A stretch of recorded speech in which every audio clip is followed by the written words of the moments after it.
सब करेंगे, लेकिन एक कहावत है कि अपना काम बंदा भाड़ में जाए जनता, वही वाला है।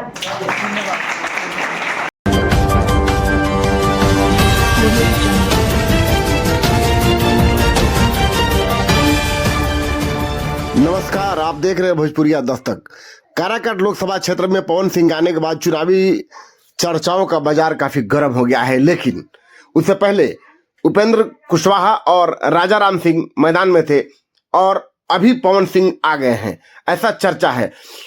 इसी मुद्दे को लेकर के विक्रमगंज के साई बीएड कॉलेज में छात्रों के बीच में जो टीचर बनने के लिए पढ़ाई कर रहे हैं, ऐसे छात्र छात्राओं के बीच में हम गए और वो कार्यक्रम था प्रभात खबर का जन संवाद। प्रभात खबर के जन संवाद में जब पहुंचे हम, तो वहां के छात्रों ने जो कहा और काराकाट लोकसभा क्षेत्र में सांसद कैसा होना चाहिए, देश का प्रतिनिधित्व करने वाला हमारा नेता कैसा होना चाहिए, इन्हीं सब सवालों को लेकर के प्रभात खबर में छपी ये स्टोरी बहुत लाजवाब थी और भोजपुरिया दस्तक ने इन्हीं छात्रों के बीच में उपजे हुए सवालों को आपके बीच रखने का प्रयास किया है। आप देखिए भोजपुरिया दस्तक की इस रिपोर्ट को। मैं ये कहना चाहती हूँ कि हमें ऐसे कैंडिडेट का सिलेक्शन करना चाहिए जो जाति या धर्म के नाम पे वोट ना ले, वो हमें रोजगार और शिक्षा और गरीबी पे ध्यान दें।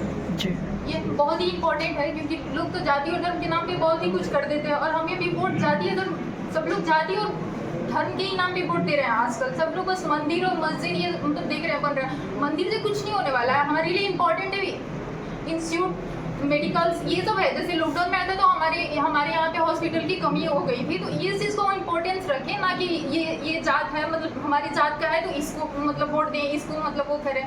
ऐसा नहीं होना चाहिए। हमें अपने बेरोजगार पे और हम लोग के ऊपर के जितने भी बच्चे हैं उनको तो सबसे पहले ये देखना चाहिए कि हमारे लिए कौन सी नेता मतलब अच्छे हैं जो हमारे बेरोजगार पे मतलब वो काम कर रहे हैं। अभी जैसे कि अभी चुनाव है तो अभी देख लीजिए कितनी सारी नियुक्ति आ गई और इतने साल से ये कहाँ पे थी।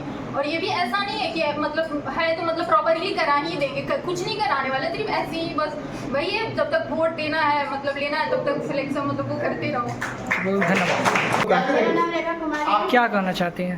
मैं कहना चाहती हूँ कि ऐसा नेता का चुनाव करना चाहिए, हमें ही नहीं हर नागरिक को ऐसा नेता को चुनाव करना चाहिए जो हमारे लिए हमारे भविष्य के बारे में सोचे।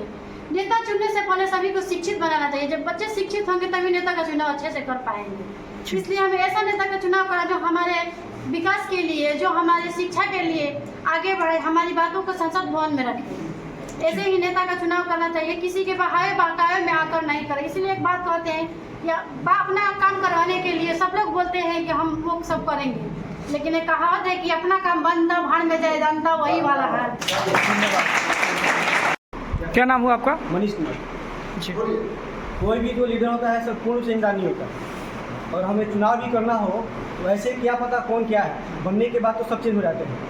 तो हम इस बेस पे चुनाव करेंगे कि जो उसके पिछले जो वर्क है उसको देख कर करेंगे और जो उसमें से बेटर होगा उसको हम चुनेंगे।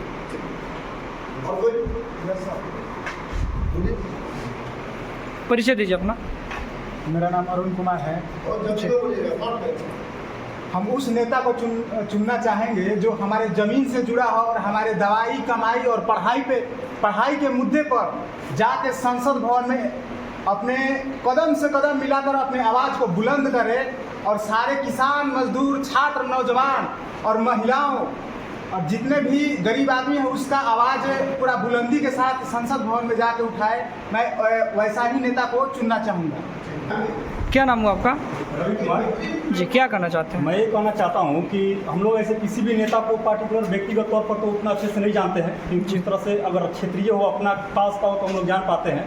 लेकिन अगर वो नेता किसी पार्टी से जुड़ा हो, जो पार्टी अगर अच्छा कार्य कर रहा हो, तो उसके बेसिस पर भी हम उस समटाइम्स क्या करते हैं कि उस नेता को अपने जेहन में लेकर के और उसको मत करते हैं। तो मेरे अकॉर्डिंग है कि अगर अच्छे पार्टी से हो जो देश का विकास कर रहा हो, अगर वो नेता हो, क्योंकि पार्टिकुलर हम उसको अच्छे से व्यक्तिगत तौर पर जानते नहीं हैं, लेकिन चूँकि अच्छा पार्टी है जो विकास कर रहा है तो उसके केस पर भी हम उसको मत दे सकते हैं और उसकी तरफ आगे बढ़ सकते हैं उसको लेकर। क्या नाम हुआ? माय नेम इज श्वेता कुमारी। क्या कहना चाहते हैं? हम एक ऐसे कर्मनिष्ठ हो, समाज सेवी हो और देशभक्त हो। अगर वो देश से प्रेम करेगा तो एक हर एक मुद्दा उसके लिए बहुत बड़ी हो जाएगी, चाहे वो गरीबी से हो या शिक्षा से हो या महिलाओं से जुड़ी हो। हम एक ऐसे ही इंसान को या ऐसे नागरिक को ही हम नेता सेलेक्ट करना चाहते हैं और एक हम अपना जो लोकतंत्र का जो अधिकार उसे सिद्ध करना चाहते हैं कि हमारा एक अधिकार हमारे लिए कितना मायने रखता है।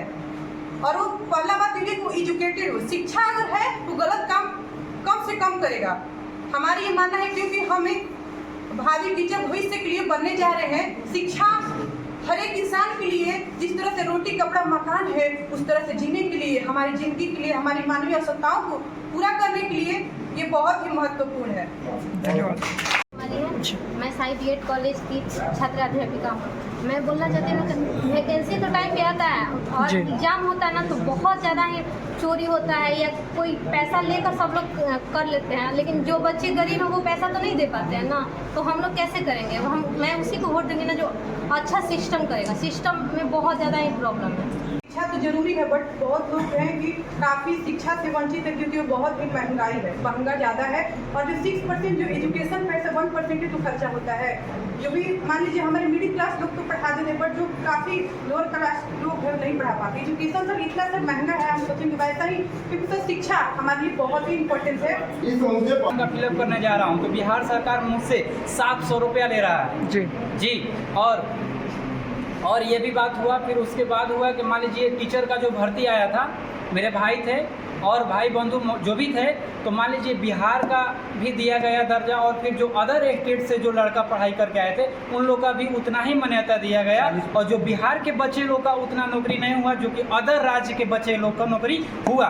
ये भी जागरूक करूंगा कि मान लीजिए मेरा जो प्रत्याशी जीत रहे हैं लोकसभा अध्यक्ष है, तो मान लीजिए कि उनको भी ये चाहिए कि हमारे समाज में शिक्षा के भी बेहतर सुविधा हो, गरीब के बच्चे भी पढ़ें, गरीब का बच्चा के भी विकास हो, और स्कूल में हर चीज़ का सुविधा दिया जाना चाहिए जी। Thank you. जन संवाद जो कार्यक्रम है सर, इस पे ओपिनियन आपका चाहिए। आप हैं साई बीएड कॉलेज के डायरेक्टर धनंजय कुमार। सर, आप बीएड कॉलेज चला रहे हैं, आने वाले समय में रोजगार के लिए इन बच्चों को खड़ा होना है शिक्षक बनने के लिए। अगर शिक्षक की भर्ती न हो तो इनको कैसा लगेगा? समाज का विकास शिक्षा से ही हो सकता है, और शिक्षा का रीढ़ होता है। हमारी गरीबी का मूल कारण शिक्षा है, और अगर हम पिछड़े हैं तो उसका मूल कारण जो है शिक्षा की कमी है।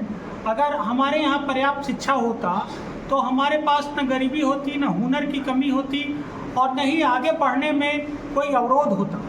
सबसे जो बेसिक नीड है इंडिया का, जो सबसे बड़ी ज़रूरत है हमारे राज्य की, वो है जितना अधिक शिक्षा का प्रसार होगा, जितना अधिक शिक्षा का विकास होगा, जितने लोग शिक्षित होंगे, वहीं से विकास की शुरुआत होगी और विकास की गंगा बहेगी।